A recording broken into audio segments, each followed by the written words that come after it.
120 പേർ മാളിക മുറിയിൽ ഇരുന്ന് പ്രാർത്ഥിക്കുന്ന സമയത്ത് കൊടിയ കാറ്റടിക്കുന്നത് പോലെ അവർക്ക് അനുഭവം ഉണ്ടായി.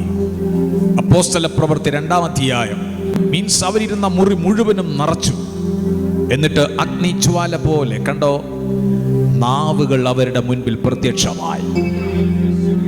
കൂടിയിരുന്ന 120 പേരുടെ നാവിന്റെ മേൽ ഈ തീ തൊടാൻ തുടങ്ങി. സ്തോത്രം. തീ തൊട്ടപ്പോൾ ഒത്തിരി ഭാഷക്കാർ അവിടെ ഉണ്ട്. അവരെല്ലാം ആശ്ചര്യപ്പെട്ട് ഇവരെ നോക്കി നിൽക്കുകയാണ്. തീ നാവിൽ തൊട്ടപ്പോൾ നാവ് കൊണ്ട് അതുവരെ സംസാരിച്ച സമയത്ത്, അതിനു മുൻപ് സംസാരിച്ച സമയത്തെ പോലെയല്ല തീ തൊട്ട സമയം മുതൽ സംസാരിച്ചത്. ആത്മാവ് തൊട്ടുകഴിഞ്ഞ ഒരുവന്റെ സംസാരത്തിങ്കൽ മറ്റൊരുവന് രൂപാന്തരം വരും.